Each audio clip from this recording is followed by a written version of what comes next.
What's going on, everybody? My name's Stephen Coons. Welcome to the Everyday Pursuit podcast. Today we have a special guest on, Coach Bryce. Say what's up. Hey, what's going on, everybody? Hopefully you guys are having a great day. I don't know what day this is going to be released, so hopefully today's crushing it for you. You know, I kind of have a story before, I dive in too far to the episode. So about a year and a half ago, I had a pretty big setback. Actually, it was longer than that because it's almost 2023. So it was in August of 19.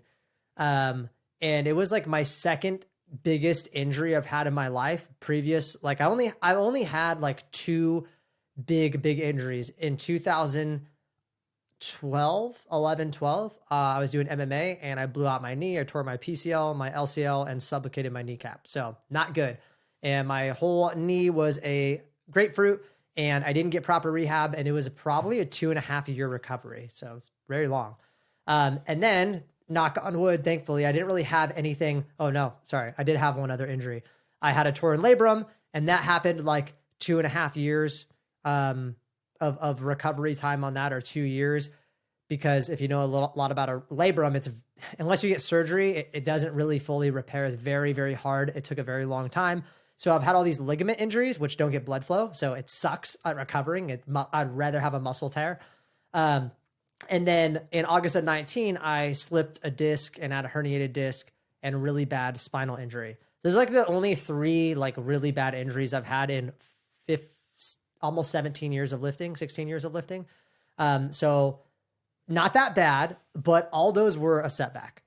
And every single time it makes you just like reassess your life. It's almost like when somebody dies, like you're just going along and you're living your life. And then like your grandparents die. And for a short time, you're like, what am I doing with my life?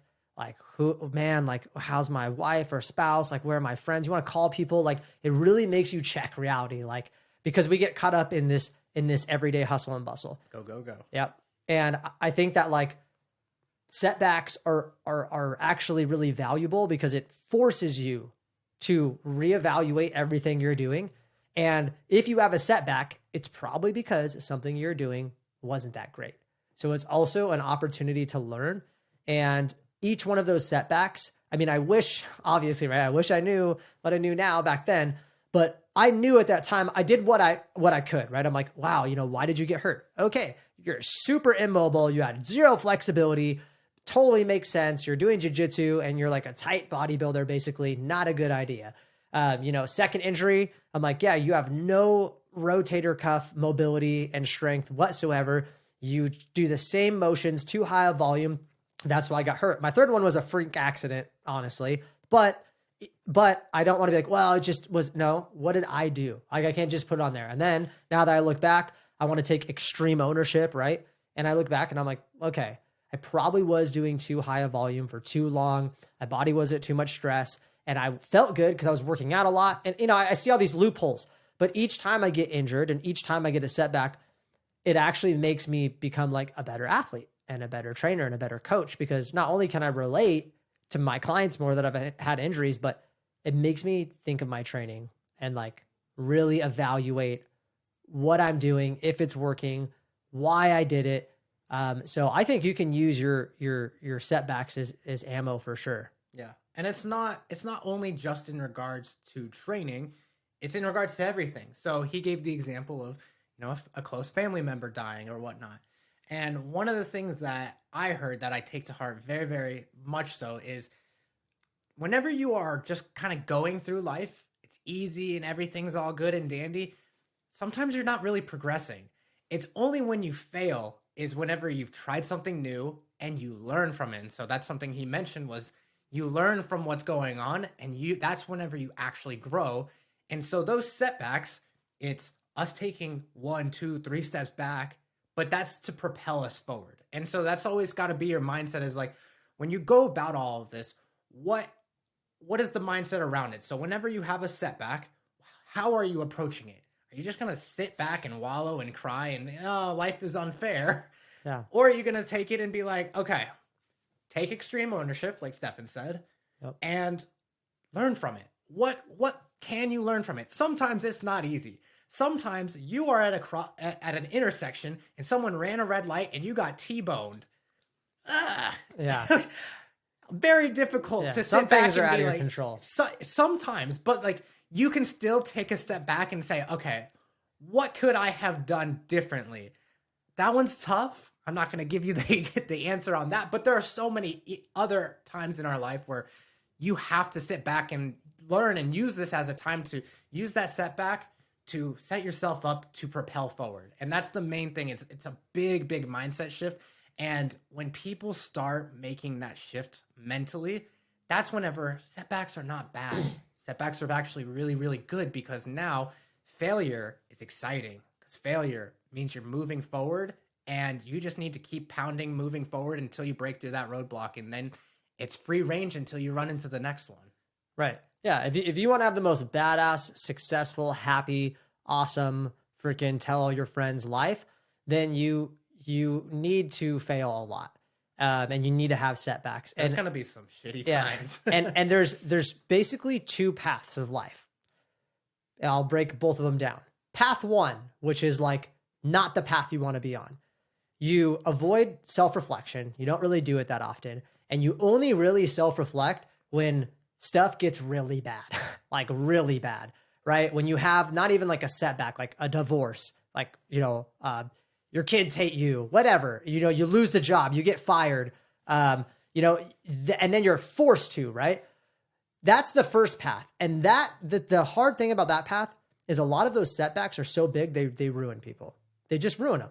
They're never the same. It destroys them. Even my father, he worked for the state for like 26 or 7 years and got fired on some BS. So stupid, came out of nowhere, and it like ruined him. And I totally understand like that situation. Your identity is in that job for months and months and months. And I still think it affects him. And I'm not saying like he could have done something about it. I'm not going to dive into every single detail, but the whole point is like, I do think that in a situation like that, maybe if he would have been reflecting on like, oh, should I do this or shouldn't I do this or whatever? Like, and even after he told me, I shouldn't have done that. I shouldn't have done that. So that's great because he's taking ownership, but like, don't even let it get to that point. Like for me, I have a mindset, which is maybe kind of weird. And this is the second thing of life.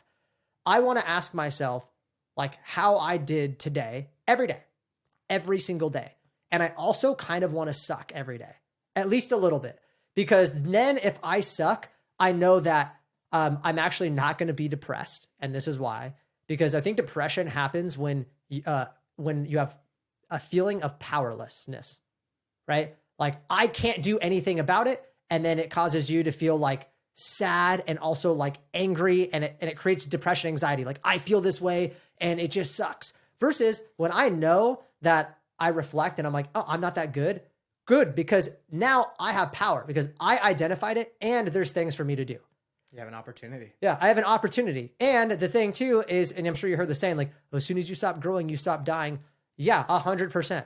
Like the people that are the most depressed are the people that do the same shit every day.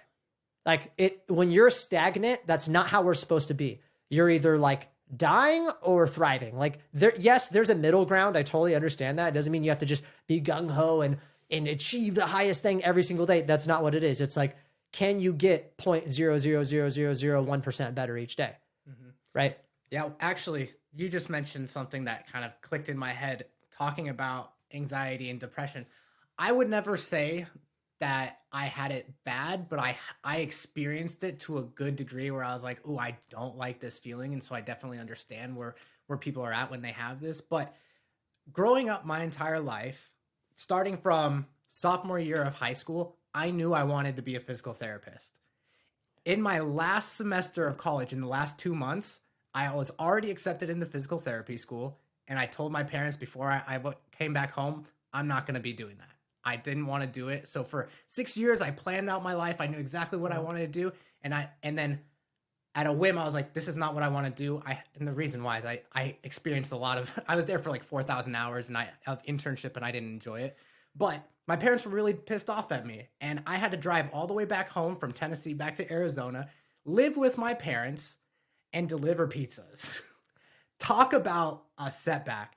But that's what it took for me to like reassess like, okay, what is it that I want to be doing with my life? What kind of things do I want to be doing? What am I good at? How can I help other people? So on and so forth. But it took me going to a very, very dark place to realize that.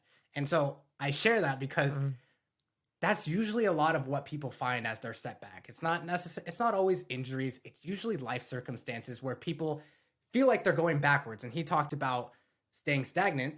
I was there for 3 months delivering pizzas when, by the way, I was like a 3.8 GPA student. Like I worked my ass off and I played college sports. Like I had everything lined up to go deliver pizzas after college. Not exactly, you know, the best thing in the world. And in my eyes, that's a setback. That's going backwards, moving sideways, not doing anything. But it took a while. And sometimes it does take a while. The thing is, though, you have to come around and you have to start asking yourself, what can I improve on? What can I improve on? How can I get better? So one of the things that he mentioned was the journal, or just asking those questions. I actually have my clients do the simple exercise. If they're struggling with some sort of anxiety, depression, 2 questions every single day you ask yourself. Number 1, what went well today? That's it. It can be very, very easy. It can be what went well or what am I grateful for? That's another one. But something I want you to have some positive thoughts about the day before we dive into the hard part, which is what didn't go well.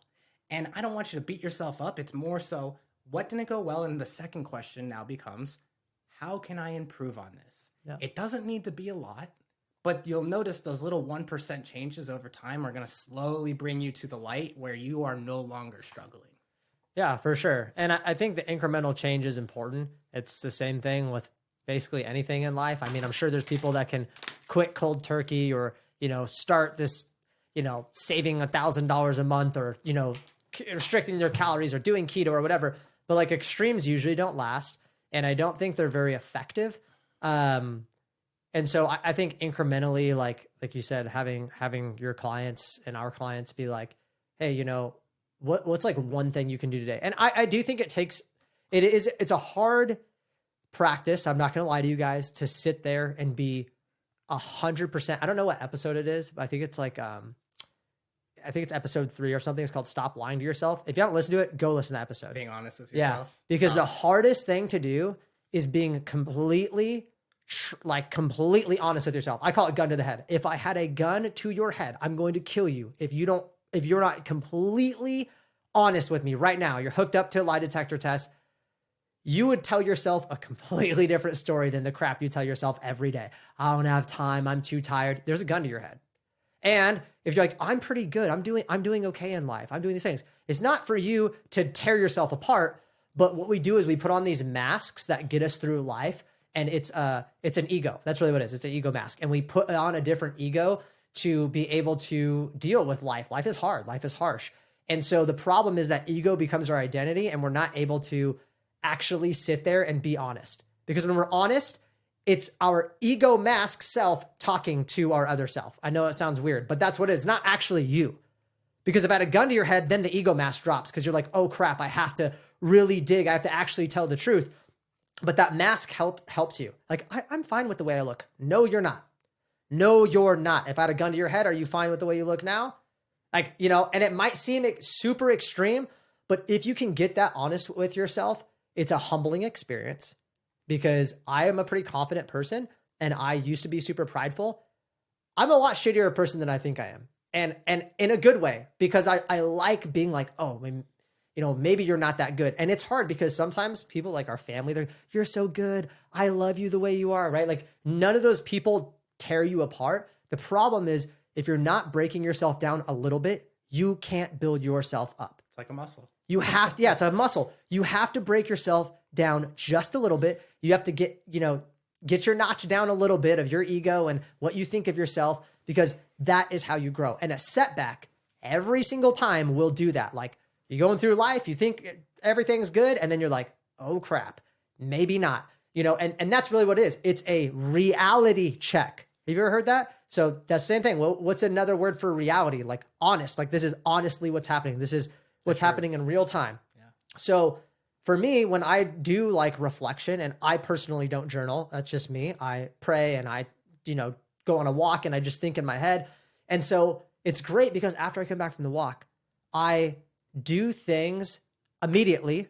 Doesn't mean I'm not going to have, first of all, let me just tell you, it doesn't mean I'm not going to have a giant setback. Like I could get hit by a car and be paralyzed tomorrow. Okay. That's not the point. But me solving the problem before it's a huge problem makes me feel empowered.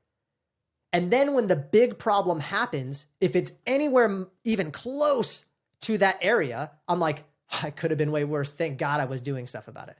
Mm-hmm. So not only do your setbacks like help you, but it's how much power you have. And so personally, like I generally don't have a problem with depression because I'm very in control of my life because I choose to be in control of my life. Yeah. And one thing kind of adding on to the power aspect of it all is whenever you're going through life, you have to understand that you are not going to be perfect. This facade that reality has, that Instagram and all the social media out there, we all love it. We all digest it. It's all good stuff. But that's what you're comparing your life to. In reality, their life is not like that. And I need you have to understand this. It's like, that's not reality. That's completely different. And you have to tell yourself this and remind yourself, you're a human being. You are here to mess up and have setbacks. But ideally, those setbacks, like he was talking about, do not push you backwards forever. They set you back. You sit back. Okay, cool. What could I improve on? How can I go about this? And he doesn't journal. Totally cool. The way he goes about it though is he does it in his head, but he's constantly asking himself that question because now he takes the power out of other people and puts it in his hands. And now he doesn't have to deal with the stress, anxiety, depression because it's no longer in someone else's control. It's fully in your control. Right. And that's essentially it. And if you're somebody where you're like, well, I believe, God's in control or has a plan. Okay, cool. Here's a message for you. God might be in control of your final destination, but would you say that he doesn't want you to reflect and improve? Of course he would. Would you say he doesn't want you to reflect and like identify the weak areas and do better, or have you not work hard? Of course. Right. So, like you also can't be such a destiny person, whatever you believe in. It doesn't have to be, God, Jesus, like it could be whatever, the universe, but you can't just put it on that. Like, well, it's out of my hands. Yeah, to a certain point, but you can't say that sentence unless you've done literally everything and then it's out of your hands. But you can't say that first. Like not honestly, right? You can't honestly say, well, it's just what happened, but did you do anything to stop it? Did you do anything to lose the weight? Did you do anything to change it? My whole family's fat, my genetics. Okay, that may be. Those are the cards you're dealt. Now what? What have you done? Oh, well, what have you done? Oh, I've kind of done this, but but what have you done? Have you stuck to a diet for a year? Have you been on a training program for a year? Have you been consistent? I know you can do that. Oh, I'm really overweight. Yeah, your workouts are going to be less. Your nutrition is going to be less. Have you done it? Well, no. You're going to blame that on genetics? You know what I mean? Like eventually we have to take ownership. And I maybe don't struggle with fitness, but I'll tell you, I've struggled in my marriage. I've struggled with being a good parent. I've struggled with being a good friend. I've struggled financially in my life, like all these, and with fitness, but like I've struggled with all these things. And like you said, we're human and we need to have realistic expectations. It's like the pretty girl you see on Instagram. She's probably gorgeous, but you know what? She poops, she farts, she wakes up with messy hair, she has boogers, she probably hocked a loogie before, and we don't want to think of that, right? Like we're like, oh, but she's just hot. No. She does all those things. She's a human being. If she didn't shower for 5 days, she'd be stinky and gross like all of us. But we live in this reality, right? And I get 100% sucked into it. I'm on social media all day where it's the nicest house, the best body, the best angles, the best whatever. And, that's like a whole nother episode we'll probably talk about. And the problem with that and how it relates to setbacks is I think it makes people not reflect correctly. I think that's like why, Coach Bryce brought it up. I think you have to reflect on reality. And sometimes, this is how I do it. I'll tell you just my opinion because I'm not a therapist. I really step outside the box and I very carefully watch how people react to me. Whether it's on a sales call or my wife or my son or my friends or coworkers or whoever. And I'm like, try to be in their head and their body. Like, why did they say it that way? Why are they acting that way? And I literally want to come out of my being to observe. And then I'm like, you start noticing things. And really all it is self-evaluation and deep observation. Or like, you know, I do it in my relationship a lot because I interact with my wife a lot, and I'll talk and be like, man, like, no wonder she's this way because you're blah, blah, blah. Instead of being like, well, they, I understand that, but you also can't control that person. You know what you can do? You can influence them based on your actions that you controlled. And so if you're evaluating your setback, or if you're trying to avoid a big setback, which I think the theme has been, you need to reflect, and you need to reflect often. You have to view it in the correct lens. Yeah. And it's probably going to take something that's really hard for me to do. And that's like being by yourself, being quiet, not having other things. Cause I've tried to go on walks and I'm like scrolling through Instagram. That doesn't count. Or listen to a podcast. That doesn't count. And I'm talking, and it's almost a form of meditation where you have to really think about how other people view you. And you shouldn't care about what everybody else thinks. But I think subjectively, like there's people in your life where you should care a lot. Yeah. And one of the things that I kind of wanted to add on to all of this is when you are reflecting and you're doing this constant improvement in your life, and you've built that muscle up of like always searching for some little bit of improvement, when you do have those big setbacks, they're not as big anymore. Yep. Because you've learned and you've taught yourself. It's the people that, yeah, exactly. You get tough skin. And like, for going back to the example of me graduating college and delivering pizzas, man, does that teach you how to really like pull back the curtain and develop quick. Mm-hmm. But I also had 4 years of college sports and education, which if you haven't been a college athlete, you know what it's like. Or if you have been, you know exactly what the grind is kind of like, but you have to constantly be learning and improving. So whenever I did have that, I could not imagine what it would have been like for somebody who hadn't gone through the struggles of like constant reflection and improvement and getting tougher skin. And so in the grand scheme of it all, when you continuously force yourself, and you might have a perfect day, but if you can find something to nitpick at, you can improve on this, if you force yourself to continue to level up every single day, when those setbacks happen, you're going to have a much better mindset around it, and your bounce back time will be instant. And that's the whole goal, is you don't want to, when things happen, you don't want to sit for days and weeks and months. You want to be like, okay, it sucks. All right, how can we go about this? And then right back into reality and progressing. Yeah. And honestly, that sound weird, but I love struggles. Like, bring them on, dude. Because I'm telling you right now, I think a lot of my mindset, and I like, as cliche as this might sound, I just feel like my struggles have given me ammo. Like, I had got my, at the time, girlfriend pregnant when I was 19, had a kid when I was 20, got married when I was 20, joined the Air Force when I was 20, got divorced by an ex that I'm not even going to get into it too much, but was unfaithful while I was deployed. So I had to become a single parent, and I had to get out of the military, and then I had to go to college and do everything backwards with a kid. Meanwhile, I'm keeping my physique the whole time, and I'm still super young. So I had a lot of setbacks, but I'm actually really glad for those setbacks, because my friends used to make a joke, like at 25, like, you're basically a 40-year-old. Like, you joined the military, you had a kid, you got married, you've been divorced, all this stuff. It was a super hard time in my life. But then when I chose to start this business and do things, I'm like, oh, this is what I'm doing. This is not very hard anymore. Yeah. Oh, and I'm like, it actually helped me go to college, because I started understanding when I make up my mind on something, like, that's just what it is. I don't care what I have to do. I don't care if I die. I don't care if whatever, that I'm going to accomplish it. And the only reason I had that mindset, because I promise you, I used to be a very, like, mentally, even though I was, looked pretty good and was strong, very insecure, weak little boy in my mind. And I didn't have the fortitude and grit I have now to accomplish bigger things in my life. And I also know that this is just the beginning for me. Unless I die, I'm really excited, because even though I'm like not super long into this business, I'm like, let's go. I told Bryce, I'm like, I want to suck. I have business coaches and stuff, and I love like getting on a sales call or something and somebody doesn't sign up, only because I'm like, I now have a chance to improve. And I feel like I let this person down, because my job is to get them help, right? So now I'm like, cool, Stefan, you get to work on something, which means that I'm still alive. Like, I get to feel alive. I get to improve and grow and struggle. And I think the problem with society, one of the biggest problems is people, and we follow an entrepreneur, Alex Ramosi. He's like, people think they need to be happy all the time. That's the problem. Is they're like, I'm just seeking happiness. No.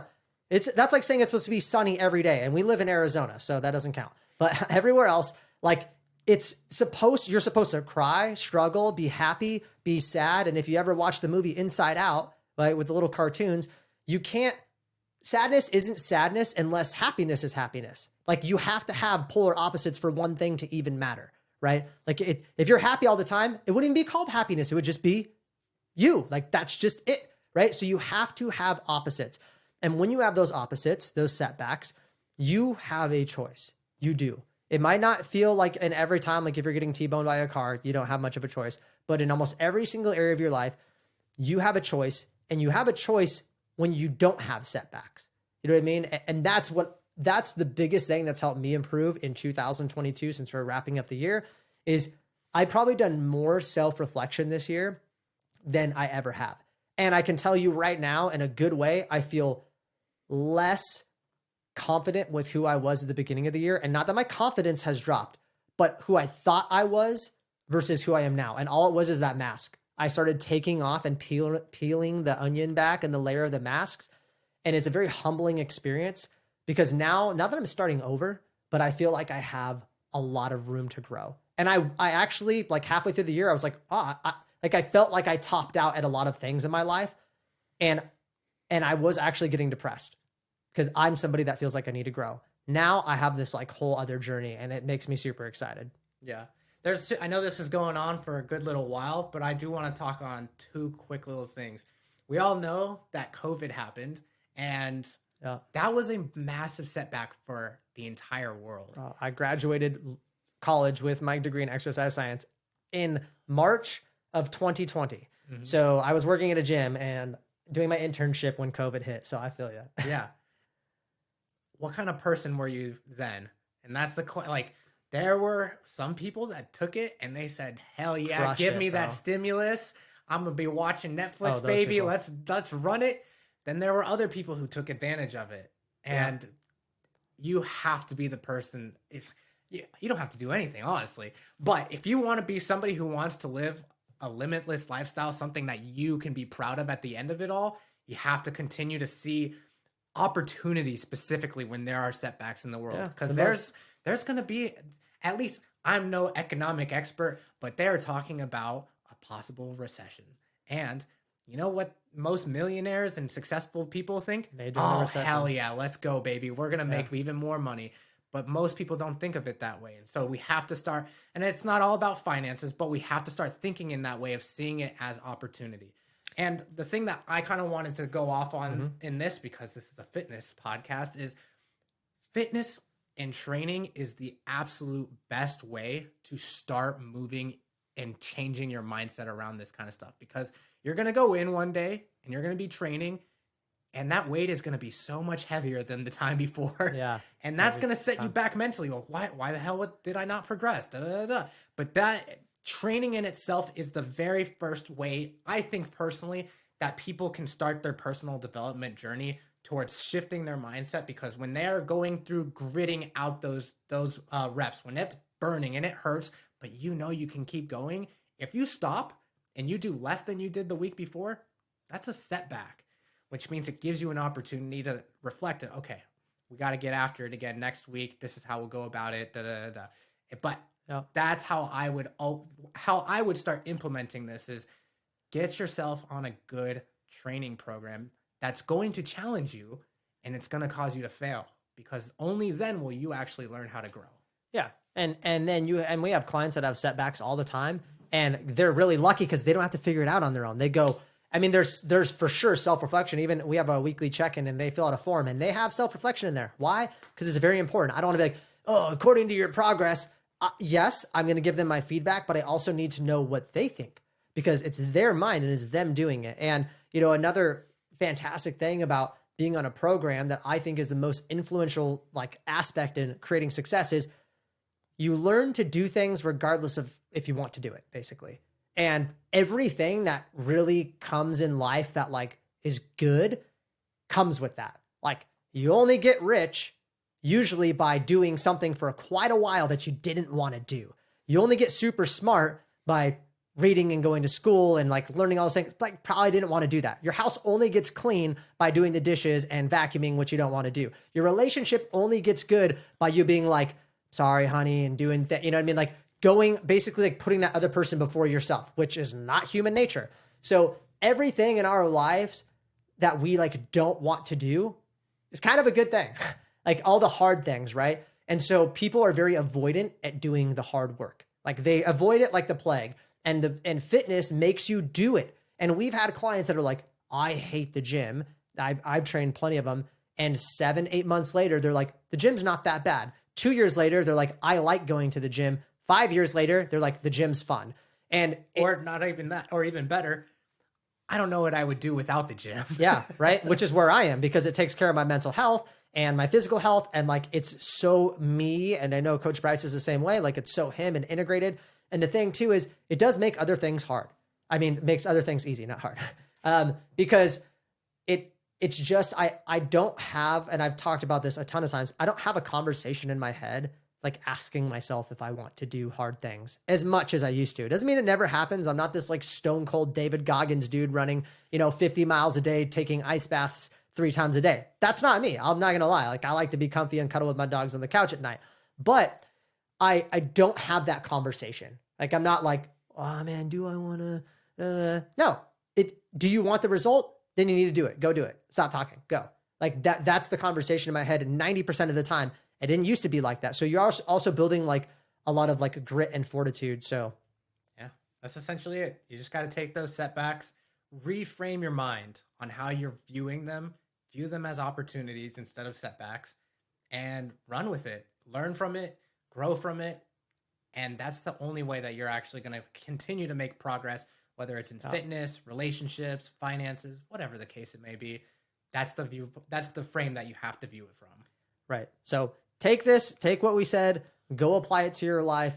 Before you guys go, I do have a favor to ask. Please, if you could, I know this is a super long episode, but hopefully you got some value from it. If you could pause and leave us a review on Apple Podcasts or Spotify video, that would be awesome. Also, if you could like and share this episode on social media. We're primarily on Facebook, but we do use Instagram. It's at pursuit_HP. You can find all our links there, or you can go on our website, which is pursuithp.com, and hit us up. If you guys feel like this episode did speak to you and you feel like you want to start taking these steps, my call to action is do it. This is probably going to come out at the beginning of the year. Have somebody that's forcing you to self-reflect, because it is a hard thing to do. I'm not going to lie. And if I wish I would have had a coach sooner. And I have coaches, maybe not fitness coaches, but I have business coaches that make me reflect on like my effort and my schedule and things in my life. And I have other like accountability people that force me to reflect, because I was avoiding it for a very long time, because it's hard work and it's super uncomfortable. And so when you're commit to something like our clients do, they're like, all right, I paid for it. I'm doing it. I made the commitment to myself and the coach. And it kind of like forces them to get through that really like icky, mucky, yicky period that everybody usually like dips out on. And until you break through that period, like Coach Bryce says, you're going to not have thick skin. The setbacks are going to keep you set back. You're not going to have the grit, and you're not going to grow and progress. It'll only be one step forward, one step back. Yeah. You'll just be stuck. Yeah. So that's why it's important to have coaches to guide you along and be like, you're doing good. Like, just stick to the process. Here's what I would improve, little things like this. And you'd be surprised, because those little improvements, that's what makes you take 2 steps forward instead of only 1. And that's why you continue to make progress. And then you make it through the swamp, the shitty parts, and it's all free range from there. Yeah, 100%, man. You summed it up well. So I appreciate you guys tuning in. Like I said, go share the episodes. Go give us a review. I would really, really appreciate it. And we'll see you next time. All right, take care, everyone.